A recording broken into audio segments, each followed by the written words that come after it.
இந்த சட்னி வச்சு சாப்பிட்டோம்னா 10 இட்லி, 10 தோசை சாப்பிட்டா கூட நமக்கு பத்தவே பத்தாது.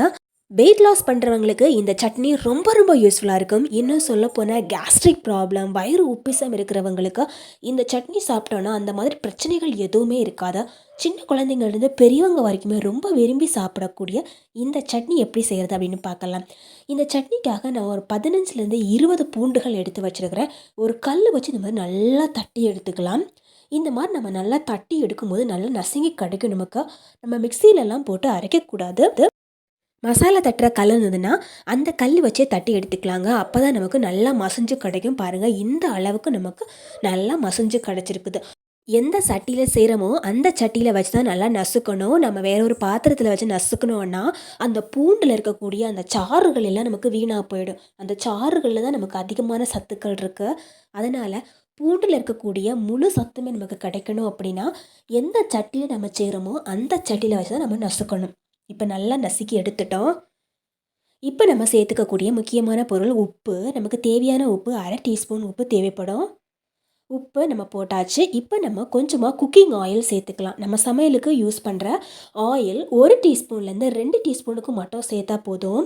ஒரு ஸ்பூன் வச்சு இந்த மாதிரி நல்லா மிக்ஸ் பண்ணி எடுத்துக்கலாம். இப்போ நம்ம ஸ்பூன் வச்சு நல்லா மிக்ஸ் பண்ணிட்டோம். பாருங்கள், நமக்கு பூண்டு ஃபுல்லாகவே அந்த உப்பும் அந்த எண்ணெயும் நல்லா மிக்ஸ் ஆகிடுச்சு. ரொம்ப ரொம்ப ஈஸியாக 5 நிமிஷத்தில் நம்ம செஞ்சிடலாங்க. முக்கியமான விஷயம், 1 வாரம் ஆனால் கூட இது கெட்டு போகவே போகாது. ஃப்ரிட்ஜு இல்லாமல் இருக்கிறவங்க வெளியே கூட வச்சு சாப்பிட்லாம். வெளியே வச்சாலும் இது கெட்டு போகாது. இப்போ நம்ம இதை அடுப்பில் வச்சுட்டோம். அடுப்பில் வச்சுட்டு ஒரு 2 நிமிஷம் நல்லா வதக்கி எடுக்கணும். நாம் முதலையே எண்ணெய் ஊற்றிட்டு அதுக்கப்புறம் பூண்டு போடக்கூடாது. அந்த மாதிரி செஞ்சோம் அப்படின்னா நமக்கு பூண்டு சீக்கிரமாக தீஞ்சு போயிடும். அது மட்டும் இல்லாமல் அந்த பூண்டு இருக்கிற எண்ணெய் எல்லாத்தையும் உறிஞ்சி எடுத்துடும். இதனால் பூண்டு சீக்கிரமாக வெந்துடும். ஆனால் அதில் எண்ணெய் அதிகமாக சேர்ந்துடும். அதிகமான எண்ணெய் நம்ம சேர்க்கும்போது நம்முடைய உடல் எடை அதிகமாகிறதுக்கு நிறைய வாய்ப்பு இருக்குது. இப்போ இந்த மாதிரி நல்லா கிளறி எடுத்துக்கலாங்க. ஒரு 2 நிமிஷம் நான் நல்லா வதக்கி எடுத்துட்டேன். பூண்டு நல்லாவே வதங்கிடுச்சு. நாம் இதை செஞ்சு வச்சுட்டு 1 வாரத்துக்கு வச்சு சாப்பிட்டுக்கலாம். ரொம்ப நேரமாக வதக்கிக்கிட்டே இருந்தோன்னா பூண்டு தீஞ்சு போயிடும். அதுக்கப்புறமா இது கசக்க ஆரம்பிச்சிடும். அதனால் இந்த பருவத்திலேயே நாம் தீயை ஆஃப் பண்ணிடலாம். இப்போ தீ ஆஃபில் தான் இருக்குது, ஆனால் கடாய் நல்ல சூடாக இருக்குது. அந்த டைமில் நமக்கு தேவையான காரத்தை நம்ம சேர்த்துக்கலாம். 1/2 டீஸ்பூனுக்கு தனி மிளகாய் தூள் சேர்த்துருக்குறேன்.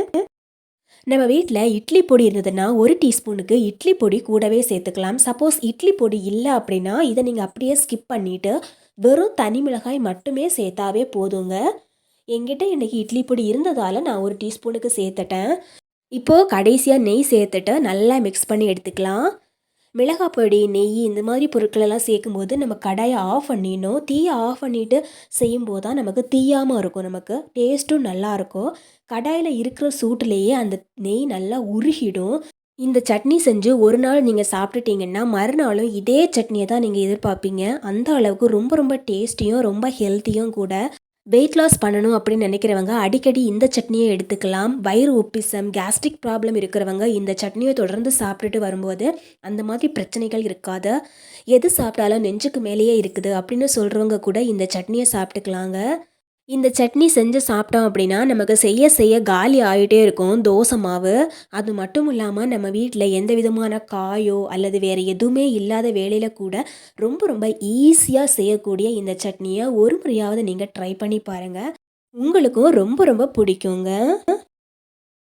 நம்முடைய முடி வளர்ச்சிக்கும் சுகர் நோய், அதாவது நீரிழிவு நோயை தடுக்கக்கூடிய சக்தி வாய்ந்த ஒரு மூலிகையால் செய்யப்பட்ட ஒரு சூப்பரான ஒரு சட்னி தான் நம்ம இன்றைக்கி பார்க்க போகிறோம்.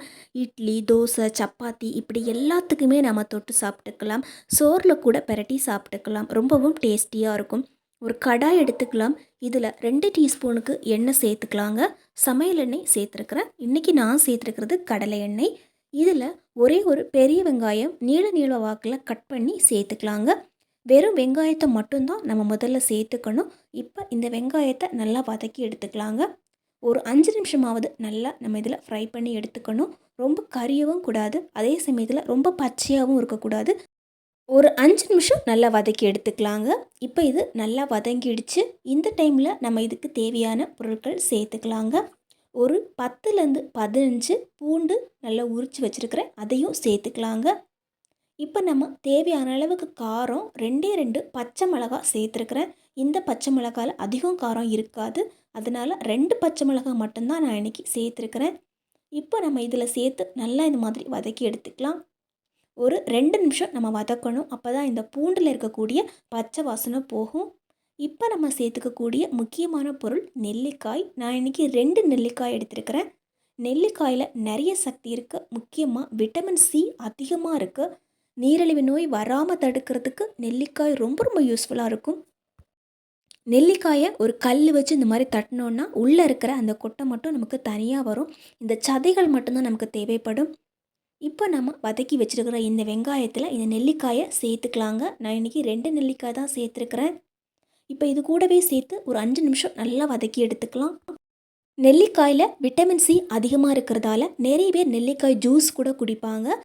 ஆனால் நெல்லிக்காய் ஜூஸ் நம்ம பச்சையாக அப்படி குடிக்கும்போது டக்குன்னு ஜலதோஷம் பிடிக்கிறதுக்கு நிறைய வாய்ப்பு இருக்குது. சில பேருக்கே இதனால் சளி அதிகமாக பிடிக்கும். ஆனால் இந்த மாதிரி நம்ம வதக்கும் போது அந்த மாதிரி பிரச்சனைகள் எதுவுமே ஏற்படாது. டேஸ்ட்டும் நல்லாயிருக்கும். இப்போ நான் 2 வரமிளகா சேர்த்துருக்குறேன். இந்த வரமிளகாயும் இது கூட சேர்த்து ஒரு முறை நல்லா வதக்கிட்டு தேவையான அளவுக்கு உப்பு சேர்த்துக்கலாங்க. இப்போ தேவையான அளவுக்கு உப்பு சேர்த்தாச்சு. அது கூடவே சேர்த்து ஒரு முறை நல்லா அது வதக்கி விட்டாச்சு. இப்போ நாம் ஒரு 3 தக்காளி இந்த மாதிரி கட் பண்ணி சேர்த்துக்கலாம். தக்காளியை சின்ன சின்னதாக கட் பண்ணாமல் இந்த மாதிரி நீல வாக்கில் பாதியாக கட் பண்ணி சேர்த்துக்கலாங்க. தக்காளி முதல்லையே கட் பண்ணி போட்டோன்னா தக்காளியில் இருக்கக்கூடிய அந்த தண்ணி எல்லாமே மற்ற மசாலாக்கள் கூட சேர்ந்துடும். ஆனால் இந்த மாதிரி நம்ம நீல வாக்கில் கட் பண்ணி போடும்போது அந்த மாதிரி டக்குன்னு தக்காளியில் இருக்கிற தண்ணி வெளியே வராது. அதே சமயத்தில் தக்காளியும் சீக்கிரமாக வெந்துடும். நமக்கு நல்லா ஹை ஃப்ளேமில் வச்சு 2 நிமிஷம் நல்லா வதக்கி விட்டோம்னா அந்த வெங்காயம் கூடவே சேர்ந்து இதுவும் வெந்து போயிடும்.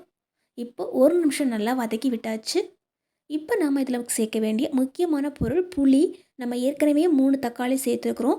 புளி ரொம்ப ரொம்ப கம்மியாக சேர்த்துக்கணும், அதிகமாக சேர்த்துக்க கூடாதுங்க. ரொம்ப கொஞ்சமாக ஒரு சின்ன நெல்லிக்காய் அளவுக்கு சேர்த்தா போதும். அதை விட அதிகமாக சேர்த்தோன்னா ரொம்ப புளிப்பாக இருக்கும். ஒரு கைப்பிடி அளவுக்கு களி வச்ச கறிவேப்பிலைகளை சேர்த்துருக்கிறேன். அதே மாதிரி ஒரு கைப்பிடி அளவுக்கு கொத்தமல்லி இலைகளையும் சேர்த்துக்கலாம். இன்றைக்கி கொத்தமல்லிகள் இலைகள் இல்லாதால நான் விட்டுட்டேன். வெறும் கறிவேப்பிலைகள் மட்டுமே சேர்த்துட்டேன்.